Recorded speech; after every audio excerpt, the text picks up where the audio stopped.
आपल्याला यावर आपला मुद्दा मांडायचा होता. अमोल आता त्यांचं दुरुस्त व्हायचीच मानसिकता नसेल तर त्याला दुसरं काही उत्तर नाही. आता तुमचे नेते रस्त्यावर उतरले नाहीत हा दोष तुमचा आहे की तुमचा हे मोठेपण आहे? संदीप आचार्य बोलले ते सकारात्मक बोलले की आम्ही कुठलीही निवडणूक सिरियसली घेतो, त्याच्यात ओतून जीव ओतून काम करतो. आता तुम्ही उतरला नाहीत हे मोठेपण का? घरात बसून लोक निवडून देतात का? बरं तुम्ही म्हणताय आमचा नितेश राणे कुठे होते फील्डवर, आमचे पावसकर कुठे होते फील्डवर? परंतु आम्ही जे काही ग्रुप आहोत सहकारातला, त्यांच्या युनियन्स आहेत, आम्ही जीव ओतून दिवस रात्र मेहनत केली.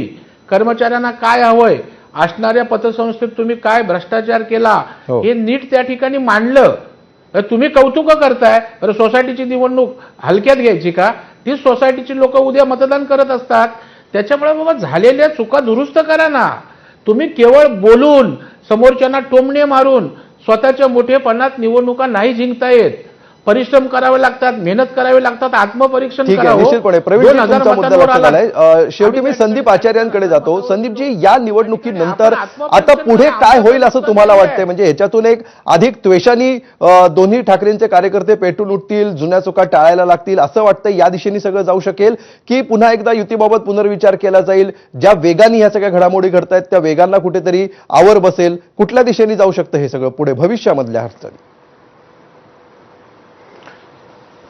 नाही, याच्यामध्ये आता आपण एक मुद्दा लक्षात घ्या की भारतीय जनता पार्टी, एकनाथ शिंदे यांची शिवसेना यांची मुंबईमध्ये युती राहीलच. एकनाथ शिंदे यांच्या शिवसेनेने आतापर्यंत शिवसेना उद्धव ठाकरे गटाचे 127 नगरसेवक, आजी माजी 124 का 127 नगरसेवक हे आपल्याकडे घेतलेत. अनेक कार्यकर्ते आजही येत आहेत, उद्याच्या काळातही येतील. ही गळती रोखणं हे मुळात उद्धव ठाकरेंपुढे एक आव्हान असणार आहे. पण या निवडणुकीच्या दृष्टीतून एक मुद्दा आवर्जून सांगतो की शशांकराव हे अभ्यासू आणि आक्रमक नेतृत्व आहे. त्यांचे वडीलही शरदराव जे होते मुंबई महानगरपालिकेत होते. बाळासाहेब ठाकरे, गोपीनाथ मुंडे आणि भारतीय जनता पार्टीची ज्यावेळेला मुंबईमध्ये 25 वर्ष सत्ता होती तेव्हाही महापालिकेमध्ये युनियन आणि त्यांची ताकद होती ती शरदराव यांची होती. पण हेच शरदराव असतील किंवा शशांकराव असतील, हे जेव्हा बाहेर विधानसभा किंवा नगरपालिकेच्या निवडणुका लढायला आले तेव्हा त्यांचा लोकांनी सपशेल पराभव केला होता. हेही वास्तव लक्षात घेणं गरजेचं आहे. म्हणजे महापालिकेमध्ये हाच कर्मचारी हा कट्टर शरदरावांचा समर्थक असायचा, पण बाहेर गेल्यानंतर तो शिवसैनिक असायचा किंवा भाजपचा असायचा किंवा काँग्रेसचा असेलही. त्यामुळे इलेक्शन, महानगरपालिकेच्या इलेक्शनकडे वेगळ्या पद्धतीने बघायला लागेल. त्याच्यातले येणारे मुद्दे वेगळे आहेत, मुंबईचे प्रश्न वेगळे आहेत. आज मागच्या 3-4 वर्षात मुंबईमध्ये इलेक्शन झालेल्या नाही आहेत. आज मुंबईची जी असे अनेक मुद्दे आहेत. आपली वेळ संपलेली आहे या विषयाची. प्रवीण दरेकरजी हात वर करतायत. प्रवीणजी, तुमची शेवटची कमेंट एका वाक्यात.